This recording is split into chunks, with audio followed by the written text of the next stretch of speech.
Assalamualaikum warahmatullahi wabarakatuh. Perkenalkan, kami dari kelompok 4. Nama saya Sri Mulyati. Saya Pujawati. Saya Sri Rahmadiani. Saya Sani.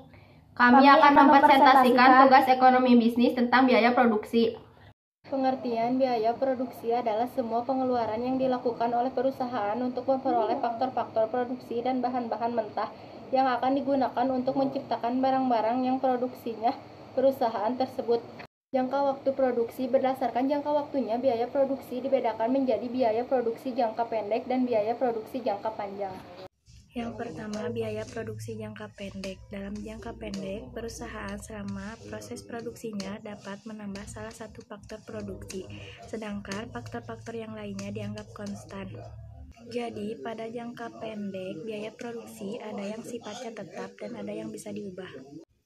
Yang kedua, biaya produksi jangka panjang. Dalam jangka panjang, perusahaan dapat merubah atau menambah semua faktor produksi yang digunakannya. Jenis biaya produksi dapat dikelompokkan dalam dua kategori, yaitu biaya eksplisit dan biaya tersembunyi.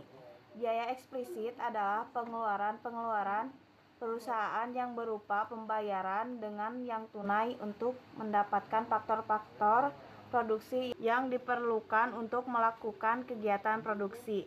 Contoh biaya eksplisit adalah biaya tenaga kerja mesin, tanah, bangunan, bahan baku, dan sebagainya. Biaya inklusif tersembunyi. Biasa tersembunyi atau inputting cost adalah taksiran pengeluaran terhadap faktor-faktor produksi yang dimiliki oleh perusahaan. Contoh biaya inklusif tersembunyi adalah biaya untuk keahlian produsen, modal sendiri yang digunakan dalam perusahaan, dan bangunan yang dimiliki oleh perusahaan. Jenis-jenis biaya dibagi menjadi dua, yaitu satu, biaya internal adalah segala biaya yang dikeluarkan dalam rangka operasional perusahaan.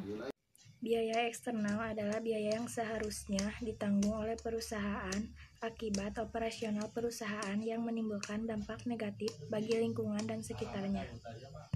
Sekian dari kami, mohon maaf bila ada kesalahan atau kekurangan dari penjelasan kami. Wassalamualaikum warahmatullahi wabarakatuh.